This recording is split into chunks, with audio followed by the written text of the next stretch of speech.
ಮಾಜಿ ಶಾಸಕ ಪ್ರತಾಪ್ ಗೌಡ ಪಾಟೀಲ್ ಅವರ 70ನೇ ವರ್ಷದ ಹುಟ್ಟುಹಬ್ಬದ ಅಂಗವಾಗಿ ಪ್ರತಾಪ್ ಗೌಡ ಪಾಟೀಲ್ ಫೌಂಡೇಶನ್ ವತಿಯಿಂದ ಪಟ್ಟಣದ ಸರ್ಕಾರಿ ಕಿರಿಯ ಪ್ರಾಥಮಿಕ ಶಾಲೆಯ ಮಕ್ಕಳಿಗೆ ಪರೀಕ್ಷೆ ಪ್ಯಾಡ್ ವಿತರಿಸಲಾಯಿತು. ನಂತರ ಬಿಜೆಪಿ ಕಾರ್ಯಾಲಯ ಆವರಣದಲ್ಲಿ ಮಾಜಿ ಶಾಸಕ ಪ್ರತಾಪ್ ಗೌಡ ಪಾಟೀಲ್ ಅವರು ಕೇಕ್ ಕತ್ತರಿಸುವ ಮೂಲಕ ಹುಟ್ಟುಹಬ್ಬ ಆಚರಿಸಿದರು. ಅದರ ನಂತರ ಒಂದು ಮಸ್ಕಿಯ ತಾಲೂಕಾ ಕುರುಬರ ಸಂಘದ ವತಿಯಿಂದ ಸನ್ಮಾನವನ್ನು ಮಾಡಲಾಗುತ್ತದೆ. ಅವರು ಸಹಿತ ಈ ಒಂದು ವೇದಿಕೆಗೆ ಆಗಮಿಸಬೇಕು. ನಿಧಾನವಾಗಿ ಯಾರು ನೋಡ್ಕೊಂಡು ದಯವಿಟ್ಟು ಸನ್ಮಾನ ಮಾಡಿದಂತವರು ವಿಶ್ ಮಾಡಿದ ಹೋಗಿ ಗೊತ್ತುಕೊಳ್ಬೇಕು. ಅವರಿಗೆ ಇನ್ನೊಬ್ಬರಿಗೆ ಅವಕಾಶ ಮಾಡಿಕೊಡಬೇಕು.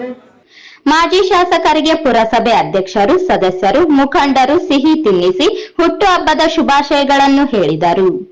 ಈ ಕಾರ್ಯಕ್ರಮದಲ್ಲಿ ಪುರಸಭೆ ಅಧ್ಯಕ್ಷ ಮಲ್ಲಯ್ಯ ಅಂಬಾಡಿ, ಬಿಜೆಪಿ ಮಂಡಲ ಅಧ್ಯಕ್ಷ ಶರಣಬಸವ ಸೊಪ್ಪಿಮಠ, ಮುಖಂಡರಾದ Mahadevappa Gowda, doctor BH Diwatar, Srinivas Illur, doctor Panchaksharayya, Basavantaraya Kuri, Pampanna ಗುಂಡಳಿ, Ravi Gowda, Siddanna ಹೂವಿನಬಾವಿ, ಸುಗಣ್ಣ ಬಾಳೆಕಾಯಿ, ಮೌನೇಶ್ ನಾಯಕ, ನಾಗರಾಜ್ ಎಂಬಲದ, ಅಮರೇಶ್ ಬ್ಯಾಳಿ, ವೀರೇಶ್ ಕಮತರ, ಪುರಸಭೆ ಸದಸ್ಯರು, ಮುಖಂಡರು, ಯುವಕರು ಸೇರಿದಂತೆ ವಿವಿಧ ಮೋರ್ಚಾ ಪದಾಧಿಕಾರಿಗಳು ಇದ್ದರು.